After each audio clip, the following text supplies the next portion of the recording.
Es decir, estamos celebrando la llegada, la presencia y la permanencia del Santo Espíritu Santo entre los seres humanos, entre tú y yo, entre la iglesia. Mira, yo sé que todos venimos a la iglesia siempre con varias intenciones, ¿no? Algunos venimos con la intención de encontrar amigos y eso es bueno. Algunos venimos con la intención de escuchar que un pastor, un líder nos dé una palabra buena y eso es bueno. Algunos venimos con la intención de cantar alabanzas que nos llenen de ánimo, de fe y eso es bueno. Creo que en Emaús hay de esas cosas, ¿no? Hay amigos, ¿verdad? Que hay buenos amigos en Emaús.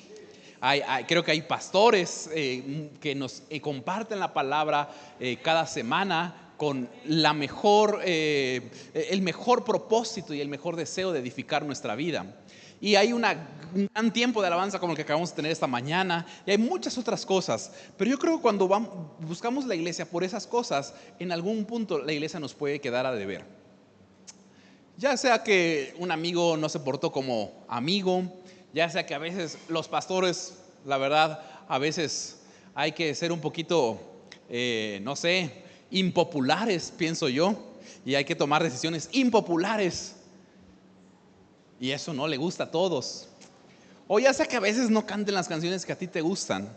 Pero yo creo que cuando una persona viene en busca del Espíritu Santo a cualquier iglesia del mundo, nunca sale defraudado. No sale defraudado. Es imposible que una persona salga defraudado cuando busca al Espíritu Santo. Así sea la iglesia más, lo que tú quieras, la más tóxica, lo que sea, pero si tú buscas al Espíritu Santo, Él de alguna manera se las va a arreglar para llegar hasta ti. Él no depende de todo lo que hacemos los humanos, porque Él es una presencia viva entre nosotros. Puede ser contristado, sí, puede ser rechazado también, pero el Espíritu Santo, cuando un ser humano de verdad busca al Espíritu Santo, anhela la presencia del Espíritu Santo, yo creo que no hay poder sobre la faz de la tierra que pueda impedir eso. Y yo estoy creyendo que hoy acá, en medio de nosotros, en este cuarto, en la iglesia, en Ecatepec, en Emaús, ¿quiénes son de Emaús? A ver, yo estoy orando que el Espíritu Santo se haga presente, ya está más bien presente, que tus ojos se abran a su realidad. ¿Oramos?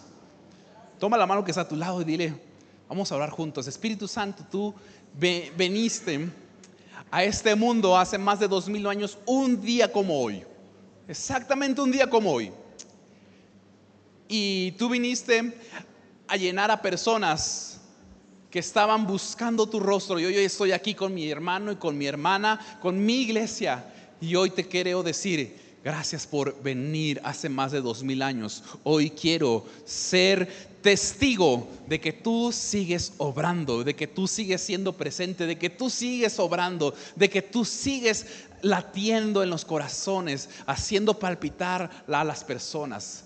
Gracias, Espíritu Santo, porque tú ya estás obrando en medio nuestro. Amén y amén. Vamos a la Biblia, Hechos 2, ¿les parece? Porque hoy queremos dedicar mayor tiempo de lo normal a orar y a ministrar, y yo creo que algo bueno se va a poner acá esta mañana. Hechos 2 es el día de Pentecostés. Es hoy, hace más de 2000 años, ¿ok? Es el mismo día, hoy.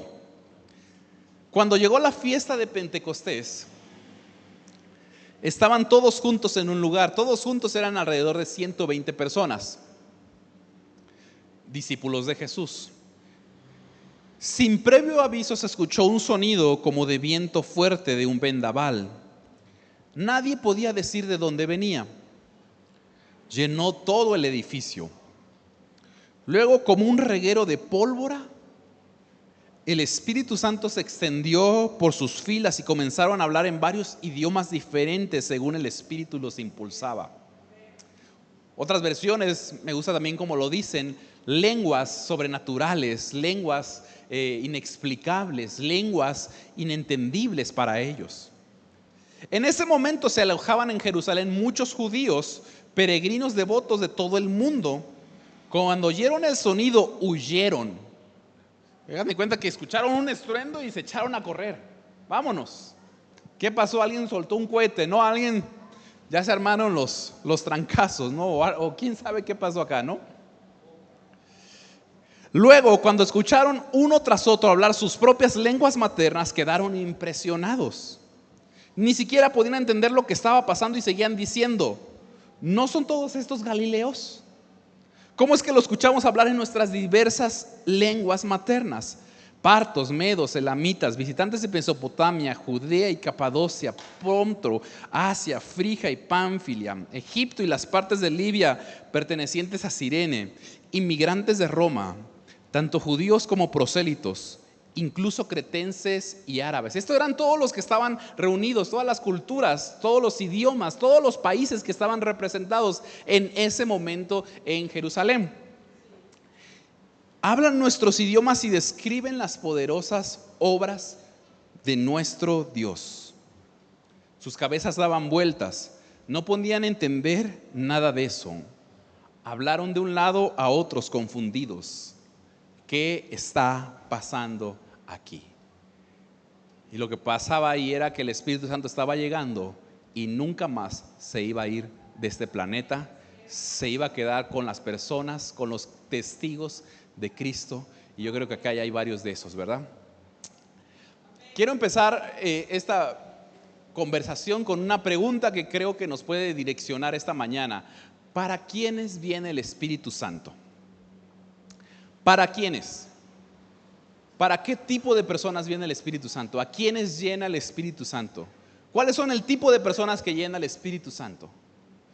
Yo he estado toda mi vida en la iglesia y curiosamente como que la imagen, el prototipo que yo tengo en mi cabeza, a lo mejor vamos a ver si empata con el tuyo, es el de que el Espíritu Santo va a llegar a las personas que son como algo así como super saiyajines espirituales. Gente que tiene una espada espiritual, gente que hace marometas espirituales, gente que hace un kamehameha acá espiritual y que lo lanza a los demonios los lunes por la mañana, espantando las malas vibras, y que viene los domingos y viene y primero hizo un rito samurái, se levantó y meditó 3 horas, fue al cerro, olió un aroma no sé qué y llegó a la iglesia y empezó a temblar una vez que llegó a la iglesia. Yo así más o menos tengo esa idea de que mucha gente piensa que el Espíritu Santo es como para samuráis espirituales, super saiyajines espirituales, y hasta decimos, ese hermano sí tiene el Espíritu Santo. ¿Y qué es lo que al menos yo me tocaba ver? Que temblaba. Ese está lleno del Espíritu Santo. ¿Por qué? Porque tiembla. Y ese hermano sí tiene, esa hermana sí tiene fuego en sus labios. ¿Por qué? Porque está hablando. Tú dices, wow, eso es el Espíritu Santo, ¿no? Y uno decía, wow, cuando yo llegue a ser como esos hermanos, algún día llegaré a ser de ese calibre, ¿no? Algún día llegaré a ese nivel de espiritualidad en el que el Espíritu Santo me conozca y nada más entre a la iglesia y sienta algo acá pasando y empieza a hablar. Y así como que creemos, bueno, así, esa fue mi infancia, esa fue mi vida. No sé tú, no sé si empata contigo, pero más o menos ese es el prototipo que yo me quedé de para quiénes es el Espíritu Santo. Y como si andas en malos pasos, si andas dudando, si andas pensando en cosas carnales, el Espíritu Santo no te va a llenar. Tienes que andar como en un trance, ¿no? Y tenemos que preguntarnos si para esas personas es el Espíritu Santo. ¿A quiénes llena el Espíritu Santo? Mira, vamos a poner en contexto un poquito la fiesta de Pentecostés. Era algo así como el 15 de septiembre en Jerusalén. Yo no soy mucho de andar en el 15 de septiembre en las fiestas, ni ahí pero he visto que algunos hermanos de la iglesia sí son devotos. Entonces yo los veo ahí en el Zócalo, está lloviendo, casi el 15 de septiembre llueve, y ahí los veo haciendo transmisión en vivo, o en el de Tecámac o en el de Catepec, y ahí están hasta que salgan los Tigres del Norte a las 12 de la noche. Yo estoy preocupado, ¿cómo van a llegar a su casa? Ya no hay metro, pero bueno, ahí están los hermanos. Aquí llueve un domingo en la iglesia, no, la media iglesia no vino, pero los Tigres del Norte no nos los podemos perder el 15 de septiembre. Y entonces, hagan de cuenta que algo así era, ¿no? Ya hasta me clavé mucho acá en el 15 de septiembre y estoy en Pentecostés, 2000 años atrás, perdón que me desvié. Era una de las tres grandes fiestas. Miren, según los historiadores, Jerusalén en esa época tenía 80,000 habitantes. Y en Pentecostés era la fiesta internacional más grande que tenía Jerusalén. Esa población se duplicaba o triplicaba. Entonces, según los historiadores, de este domingo de Pentecostés en específico, creen que una ciudad de 80,000 personas tendría 200 a 250,000 habitantes en ese momento. Y la mayoría eran visitantes.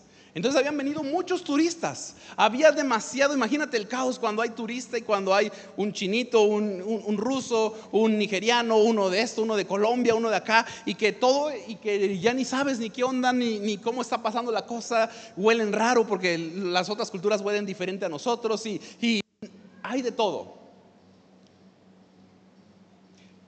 Entonces, la Biblia dice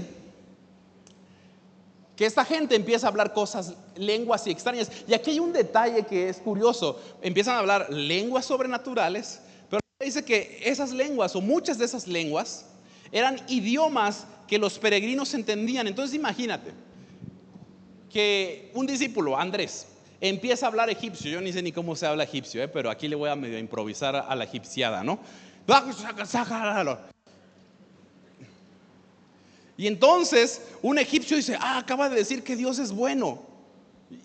Y sí, Dios es bueno, le decía al egipcio. Y el otro, y Andrés no sabía qué había hablado. El egipcio sí le entendía, sí, amén, lo que sea. Pero él no entendía, el discípulo no entendía lo que estaba hablando. ¿Por qué? Porque la lengua se le había sido tomada, se le había sido suelta. Y este hombre estaba experimentando una presencia que nunca había sentido, experimentando una persona que le estaba entrando en el cuerpo, en el ser, en el alma, un fuego que estaba quemándole en algún lugar el cuerpo y le había soltado la lengua. Eso es lo que está pasando aquí. Ahora, veamos brevemente quiénes son estas personas que están llenos del fuego del Espíritu Santo este día de Pentecostés. Aquí nos dice un dato la lectura: eran galileos. Es decir, ellos tampoco eran de Jerusalén, ellos tampoco eran de la ciudad. Galileos eran una ciudad muy lejos de Jerusalén. Eran 4 o 5 días de camino entre Galilea y Jerusalén. Y pues podemos saber un poquito del contexto de estas personas, porque vemos los evangelios, estaban los discípulos, estaban, vamos a decirlo así, pura fichita que ya más o menos se había reformado, ¿no? Había unos que eran rateros, como algunos de los discípulos de Jesús, alguno como Mateo, ¿no? Que era un cobrador de impuestos medio tranza, medio turbio. Había gente como Judas el celote, no el Iscariote, ese ya estaba en otro lado. Judas el celote, que era un revolucionario. Estaban varios pescadores. Y luego estaba Pedro, que es el personaje principal, pienso yo que después del Espíritu Santo, en Hechos 2.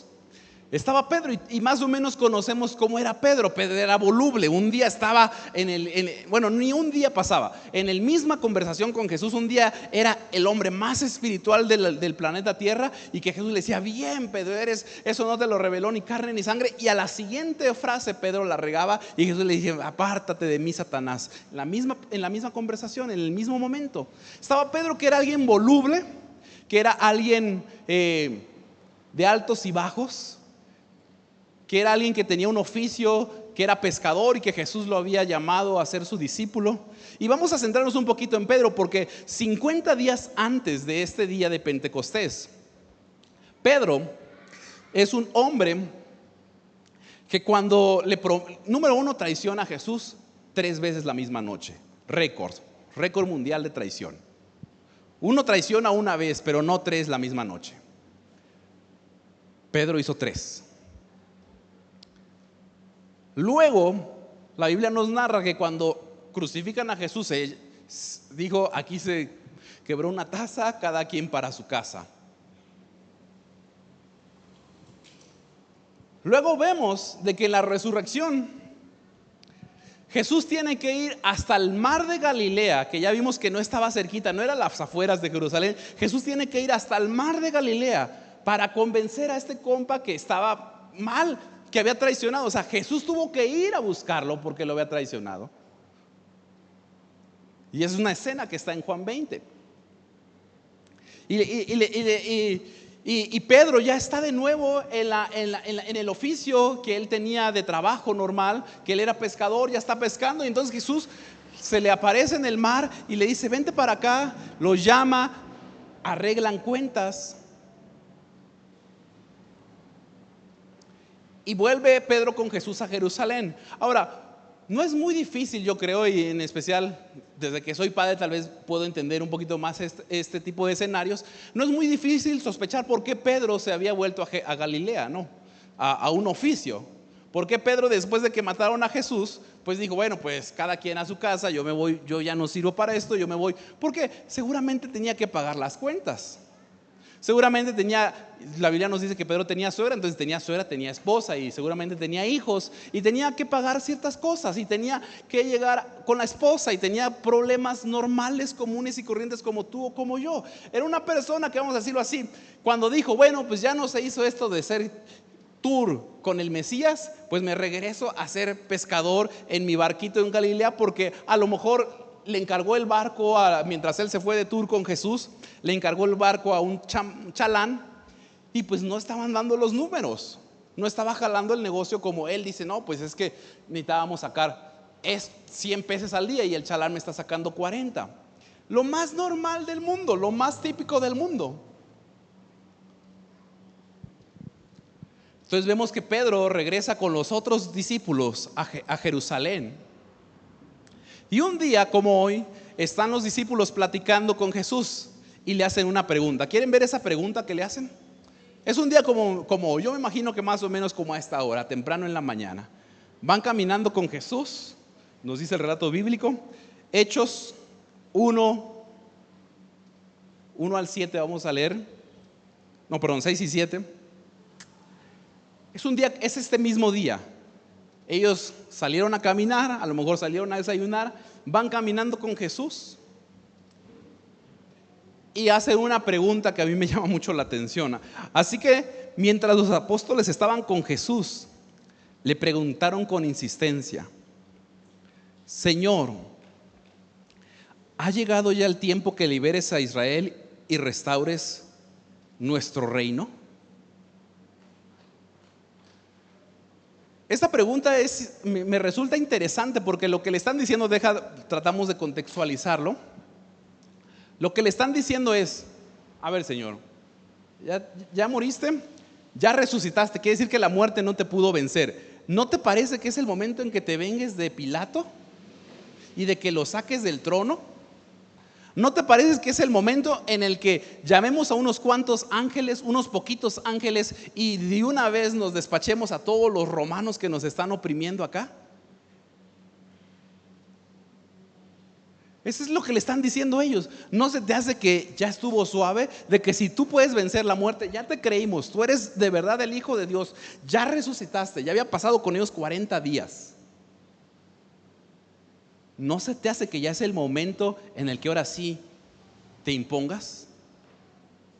Es lo que le están diciendo. Y mira la respuesta de Jesús. Él les contestó, Jesús, solo el Padre tiene la autoridad para fijar esas fechas y tiempos, y a ustedes no les corresponde saberlo.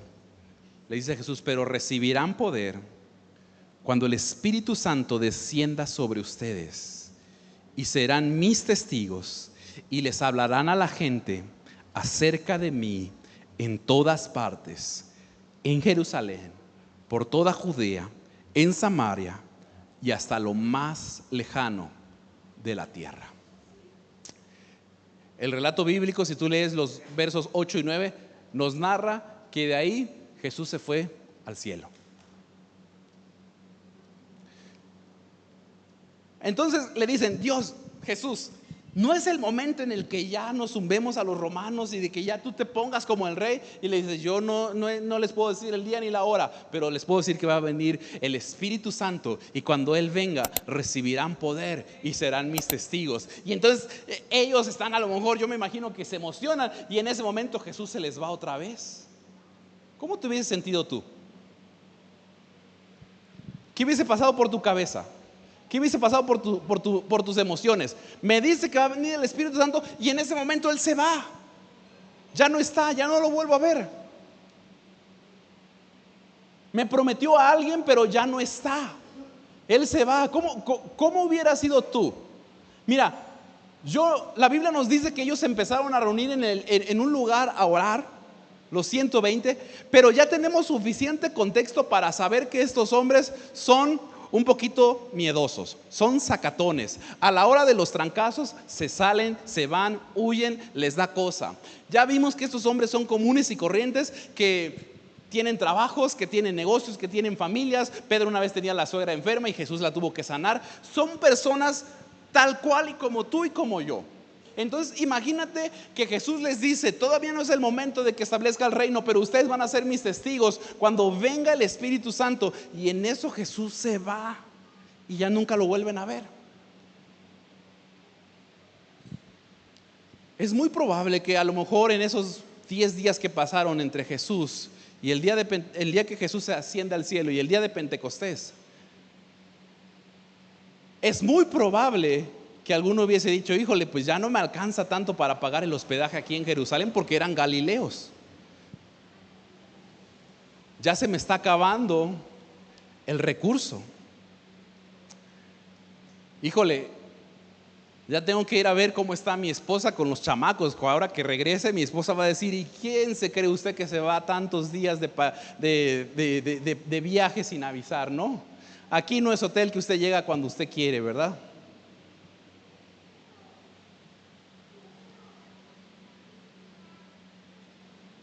¿Cómo hubieras reaccionado tú?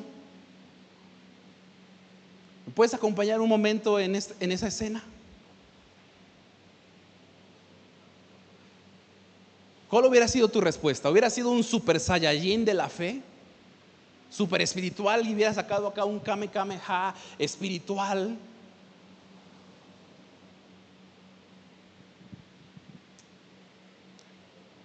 Déjate cuento una historia, si me ayudan con el padre. Yo me recuerdo que cuando yo iba a entrar a la primaria, no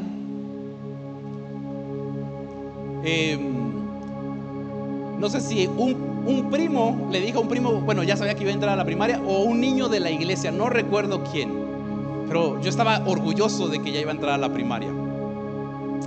Y alguien me preguntó, ¿y en qué turno vas a ir? Le dije, voy a ir en la tarde, en la primaria en la tarde. No recuerdo si fue un primo o un niño de la iglesia, seguramente. Y me dijo, uy, en la tarde.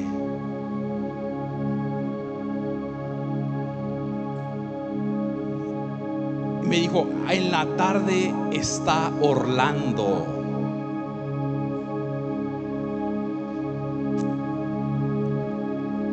Y yo le dije, ¿quién es Orlando? Orlando es un niño muy malo. Es el más malo del pueblo. Yo vivía en un pueblito. Orlando trae una navaja todos los días a la escuela y le quita el dinero a los niños y la comida, y si no le haces caso te saca la navaja. Así me dijo.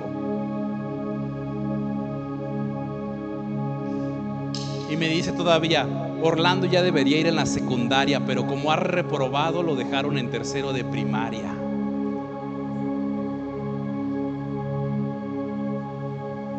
Esto es en serio, aquí están mis papás y me dicen si le estoy exagerando.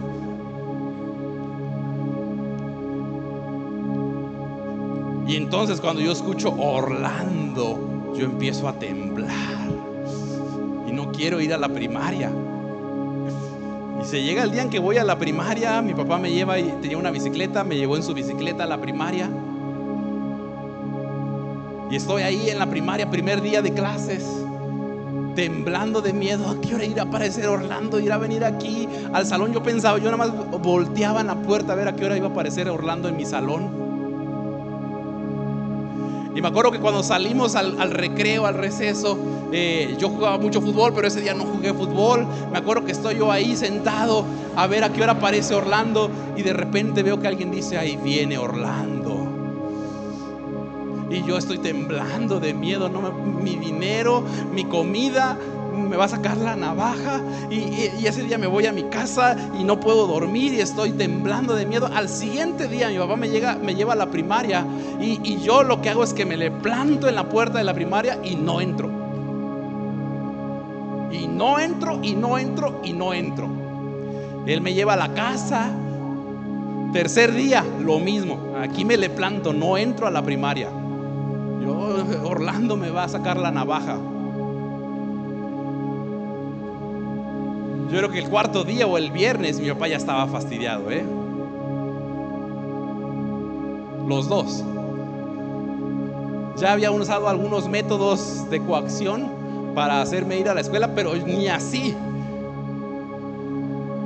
Entonces jueves o viernes yo me le planto ese día, le hago un berrinche pero épico, pataleando en la puerta de la primaria, gritando, llorando. Me acuerdo que salió un maestro, el maestro Evaristo, y le dice: ¿le quiere que le ayude, señor? Y mi papá le dice: no, déme chance.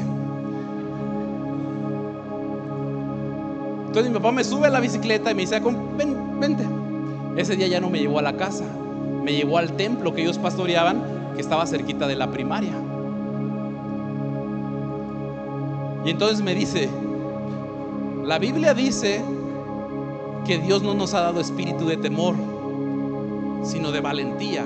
Y creo que puso en una grabadora de ahí en el templo, puso una canción que en ese entonces cantábamos en la iglesia, que decía: Dios no nos ha dado un espíritu de temor. ¿Alguien se acuerda de esa? Daniel, ¿tú te acuerdas de esa canción? Dios no nos ha dado un espíritu, ahora somos libres y todo lo podemos en Él. Y me acuerdo que pone mi papá en la grabadora en el templo, y estamos ahí, él y yo solos, no había culto, él y yo solos ahí en el templo cantando esa canción. Y de repente, bueno, hijo, vamos a orar por el miedo. Y empieza mi papá a orar por el miedo. Niño de 6 años, Estoy yo ahí orando, mi papá orando por mí, y de repente se me empieza a soltar la lengua, se me empieza a soltar mi cuerpo. Empiezo a sentir que algo está dentro de mí, que alguien está hablando por mí, que alguien está haciendo algo adentro acá que yo no sé cómo explicar, y empiezo a hablar en otras lenguas, y empiezo a sentir que algo, que un fuego me está quemando, y empiezo a orar, y empiezo a hablar, y empiezo a hablar, y empiezo a orar en lenguas. Y mi papá me dice: ese es el Espíritu Santo que te está bautizando. Y ese día me bautizó el Espíritu Santo.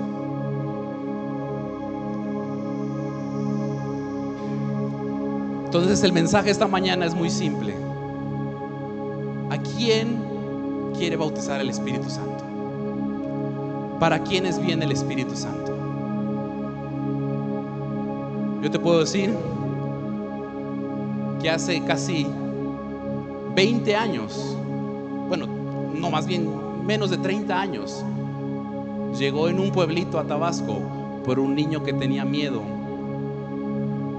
de que le sacaran una navaja en la primaria.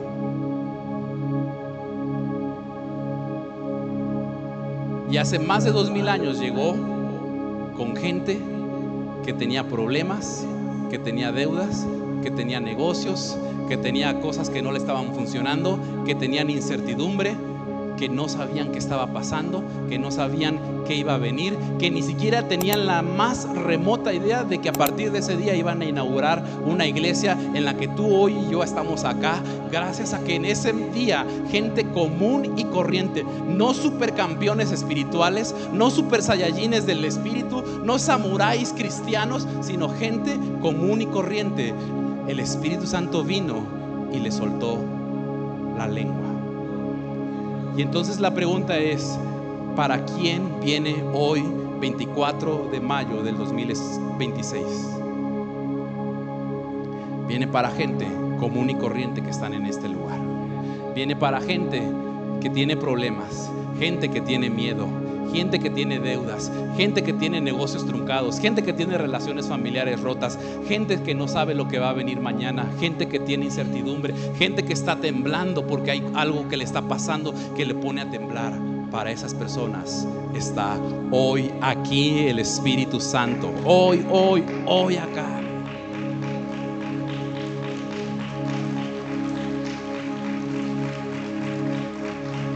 Vamos a orar en un momento. Ponte de pie. Solo dile: Espíritu Santo, yo tengo miedo. No le digas: yo quiero ser un super guerrero espiritual. Dile: tengo miedo. Tengo una deuda que saldar. Tengo una relación familiar rota. Tengo un problema que nadie más me puede ayudar. Lo que sea que tú estés atravesando, hoy está aquí el Espíritu Santo. Escucha esta canción con la que vamos a adorar.